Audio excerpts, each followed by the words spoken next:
33,53,676 रुपियाँ जम्मा आज हामी यो रकम हस्तान्तरण गर्दैछौँ र भर्खरै भीम प्रसाद पराजुली मेयर विराटनगरबाट चाहिँ 50,000 रुपियाँ प्राप्त भएको छ। मलाई सहयोग गर्ने सम्पूर्ण महानुभावहरूमा धन्यवाद छ। विदेशमा रहनुभएका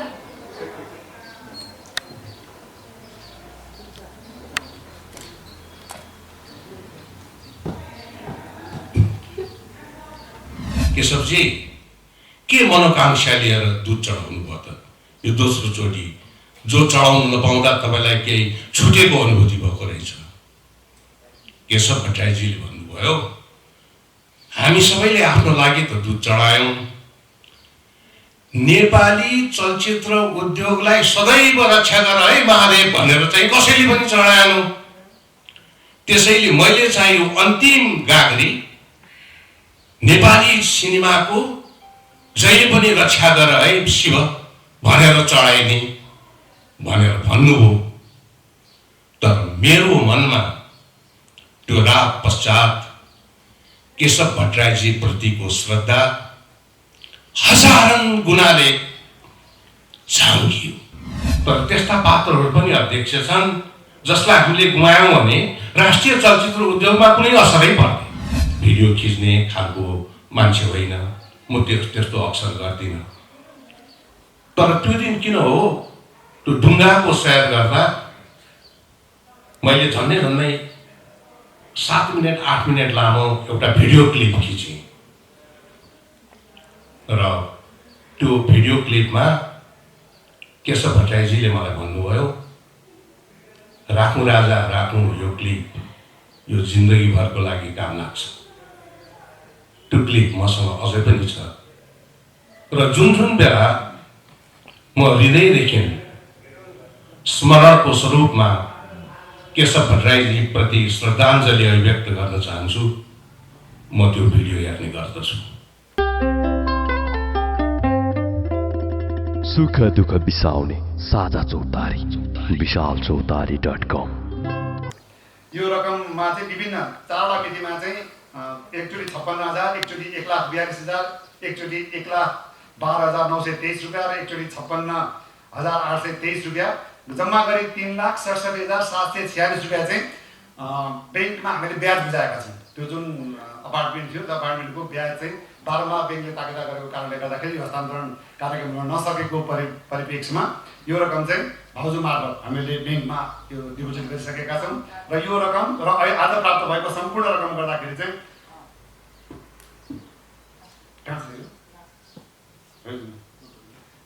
33,53,676 रुपियाँ जम्मा आज हामी यो रकम हस्तान्तरण गर्दैछौँ र भर्खरै भीम प्रसाद पराजुली मेयर विराटनगरबाट चाहिँ 50,000 रुपियाँ प्राप्त भएको छ। तपाईँलाई विशेष धन्यवाद। हाम्रो प्रतिनिधि पनि आउनु त्यो दिनु रकम हाम्रो वेङ्कटेश्वर पनि हाम्रो प्रभु शमशेर दादा उहाँ पनि अगाडि र जसले नगदले दिने हो सुशान्त भाइको 15,000 पनि आज आउँछ। सबै सदन गर्छु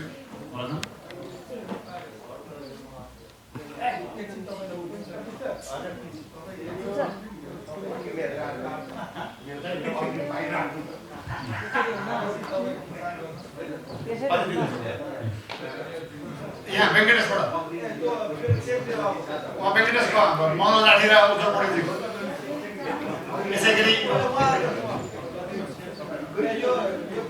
वेङ्कटेश उज्जवल पौडेल र मनोज लाठीजीबाट प्राप्त भयो। त्यो घर उकास्नको लागि त्यो अपार्टमेन्ट उकास्नमा धेरै पैसाको आवश्यकता पर्छ र त्यो पैसा अझै पनि कोही सहयोगदाता हुनुहुन्छ सहयोगी मन हुनुहुन्छ भने अझै पनि त्यो सहयोग रकम चाहिँ हस्तान्तरण गर्न सक्नुहुनेछ। र अब हामी सानो कार्यक्रम छ, एकछिन भाउजूले 2 शब्द राख्नुहुनेछ, त्यसपछि हाम्रो सहयोगीले सानो मन्तव्य राखेर हामी कार्यक्रमलाई प्रकाशित गर्नेछौँ।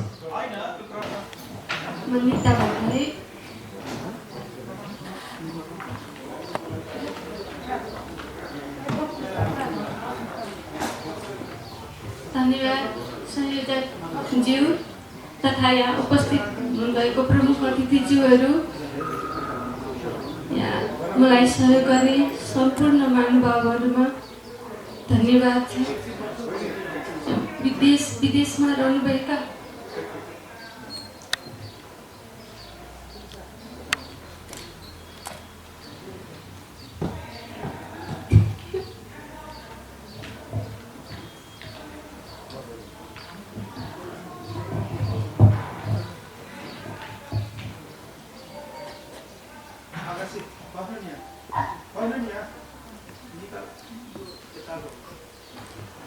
अब गला अवरुद्ध भएको छ र उहाँको भनाइ के हो भने जतिले सहयोग गर्नुभयो मनैदेखि म यो ऋण कहिले दिन सक्दिनँ, मनैदेखि मेरो धन्यवाद।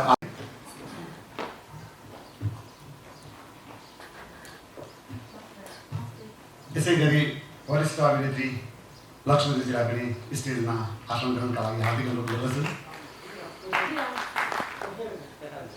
आसन भएको कारणले पनि यो विकास बोर्डकै कार्यक्रम हो, त्यसर्थ विकास बोर्डमा पाल्नुभएका सम्पूर्ण कलाकर्मीहरूलाई, सम्पूर्ण सञ्चारकर्मी मित्रहरूलाई स्वागत गर्ने अभिभावक पनि विकास बोर्डकै रहन्छ। यसर्थ विकास बोर्डका अध्यक्ष श्री दयाराम दाहालजीलाई स्वागत मन्तव्यका लागि, छोटो मन्तव्यका लागि हार्दिक अनुरोध गर्दछु।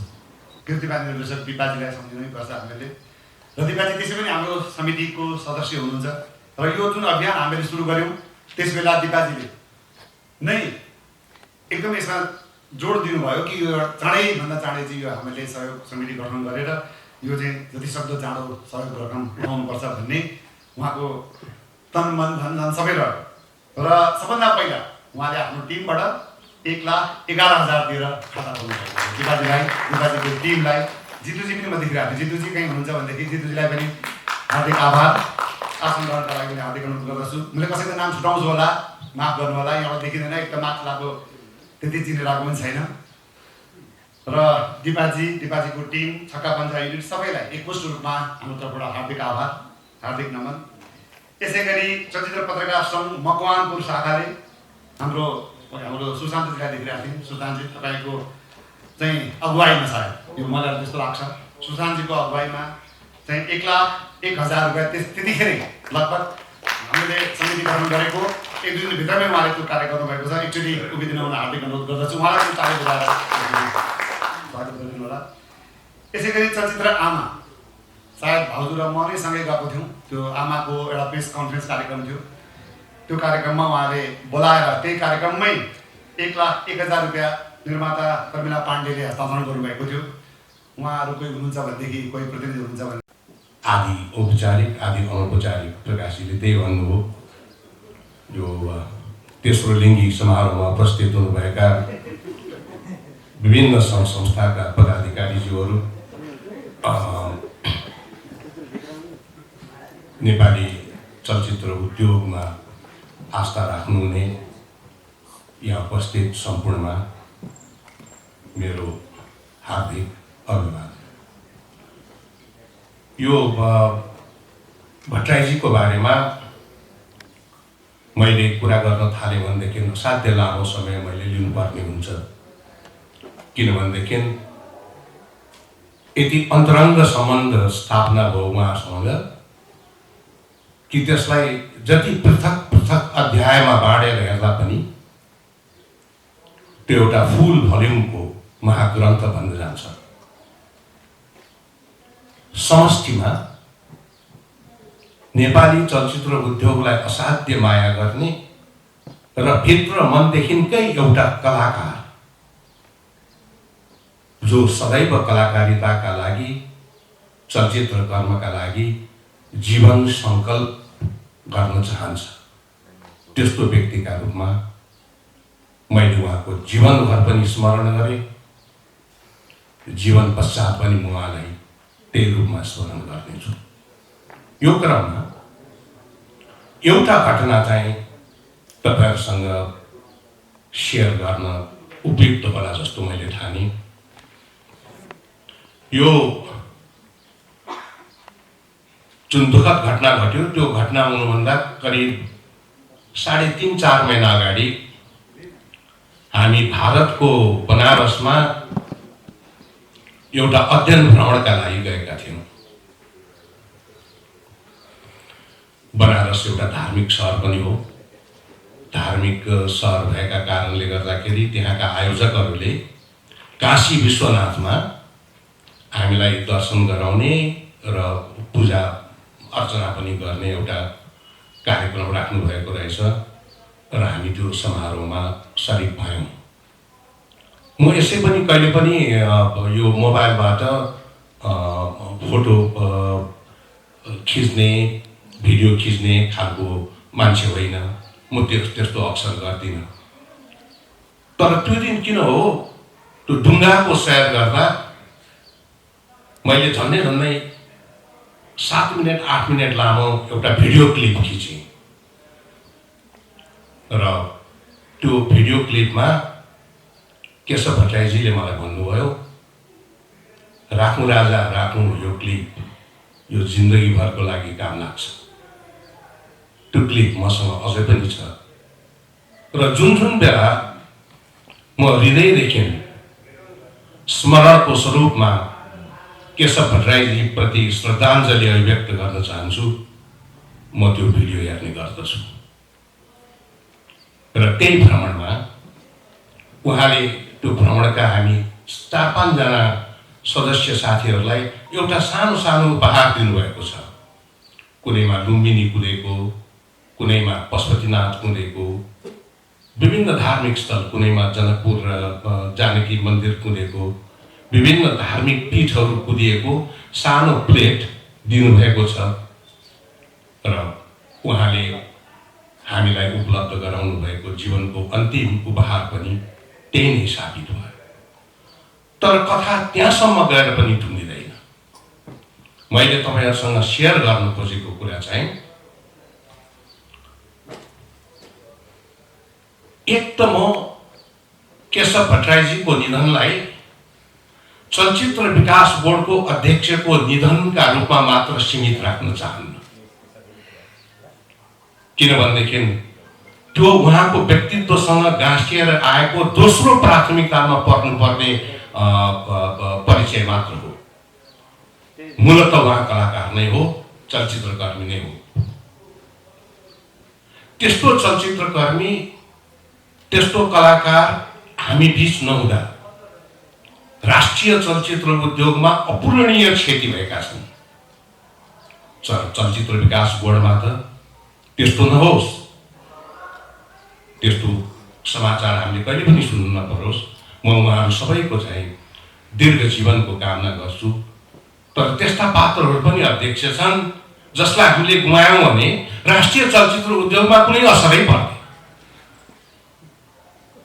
भनेपछि उहाँलाई चलचित्र विकास बोर्डको अध्यक्षका रूपमा मात्र गुमाएकोमा चर्चा गरिनु उहाँमाथि न्यायसङ्गत गरेको व्यवहार ठहरिँदैन र त्यसैको उदाहरण स्वरूप यो प्रसङ्ग काम लाग्छ भन्ने सोचेर मैले यहाँ यो प्रसङ्ग उल्लेख गर्न खोजेको।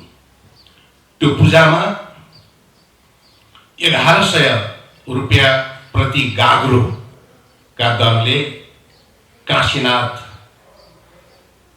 काशी विश्वनाथको शिरमाथिबाट दुग्ध स्नान गर्ने कार्यक्रम पनि राखिएको रहेछ। हामी सबैले आफ्नो भागमा पर्ने त्यो 1100 रुपियाँ प्रति गाग्रोको दुधको स्नान चाहिँ अर्पण गर्यौं काशी विश्वनाथको मन्दिरमा। फर्केर आउन लागेका थियौं, केशवजीले के भन्नुभयो भने एउटा रहर जागृत भयो ममा। हामी सबैले आफ्नै चाहिँ उत्कण्ठ अभिलाषाका लागि र भावी योजना र आकांक्षालाई सफल गर्देऊ महादेव भनेर गाग्रीका गाग्री दूध चढायौं। तर एउटा कुरा छुट्यो। मैले भने कि अब के कुरा छुट्यो, त्यो गर्नुहोस् न त, तुरुन्त आएको 1 गाग्री दूध लिएर चढाएर भइहाल्यो।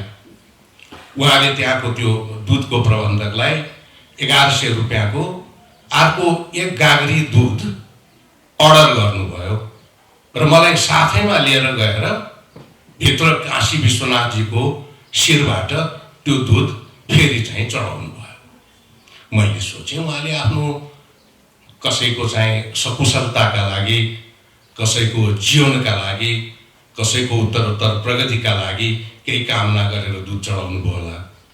तापनि मैले सोधेँ, केशवजी के मनोकांक्षा लिएर दुध चढाउनु भयो त? यो दोस्रो चोटि जो चढाउनु नपाउँदा तपाईँलाई केही छुटेको अनुभूति भएको रहेछ।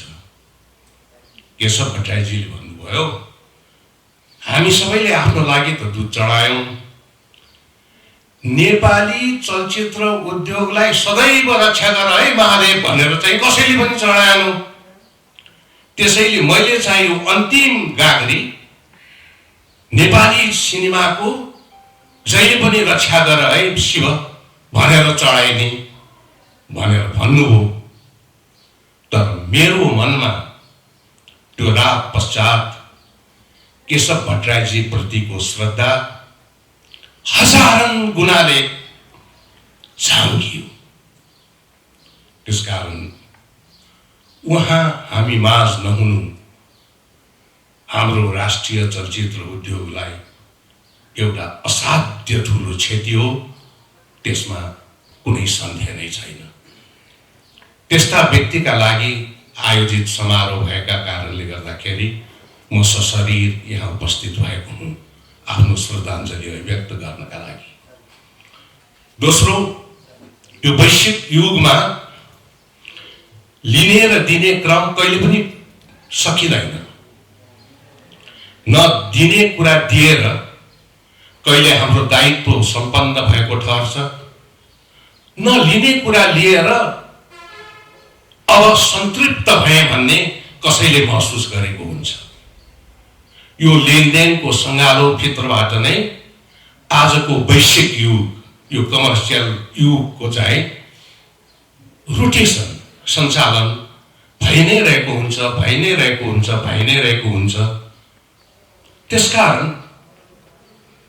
यसै क्रमभित्र यो सङ्कलित 30 लाख 32-33 लाख रुपियाँ एउटा फिगर लिएर आज हामीले बहिनीको हातमा सुम्पनु, त्यो आफैमा एउटा सामान्य कुरो मात्र हो। तर यदि असाध्य महत्त्वपूर्ण र साह्रै गर्वलाग्दो कुरो त्यसभित्र लुकेको यथार्थमा केही छ भने त्यो विश्वभरि छरिएर बसेका, विश्वभरि अनेकन ठाउँमा आफ्ना श्रम सिपका आधारमा जीवन बाँचिरहेका र चलचित्र कर्मप्रति असाध्य ठुलो आस्था र विश्वास राख्ने नेपाली चलचित्र कर्मलाई साह्रै नजिकबाट निहालेको र साह्रै माया गर्ने नेपाली चलचित्र कर्मीहरूको एउटा अगाध मायाको थुप्रो चाहिँ यो अर्पणभित्र लुकेको छ। त्यसको मूल्य चाहिँ 33 खरब रुपियाँसम्म तौलेर हेर्दा पनि त्यो रकम चाहिँ बरु सानो हुन्छ होला। त्यसकारण त्यो भावनात्मक सङ्गालोलाई आज यो समारोह बीच हामी बहिनीलाई हस्तान्तरण गर्दैछौँ। बहिनीको जीवन उत्तरोत्तर प्रगतिका साथ अगाडि बढोस्। सानो बाबु छ, उसको जीवन सप्ठ्याराहरूबाट गुज्रदै अगाडि बढोस्। त्यसका लागि हाम्रो यो सङ्गालोको थुप्रो सहायक सिद्ध हुन सक्यो भनेदेखि हामीले आफ्ना थुप्रै सार्थक कदमहरूमध्ये अर्को एउटा कदम पनि थपेका छौँ भन्ने कुरामा हामी विश्वस्त हुन्छौँ।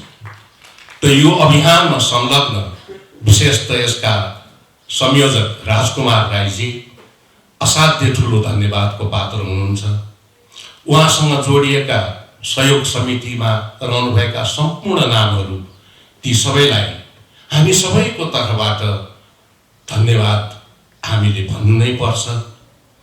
र यो महान अभियानलाई यसरी एउटा निष्कर्षमा पुर्याउनु भएकोमा तपाईहरु सबैलाई हामीले बधाई ज्ञापन गर्नै पर्छ।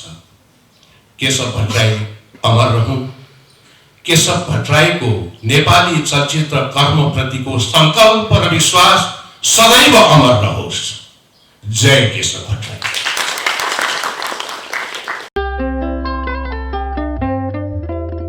सुख दुःख बिसाउने साझा चौतारी विशालचौतारी.com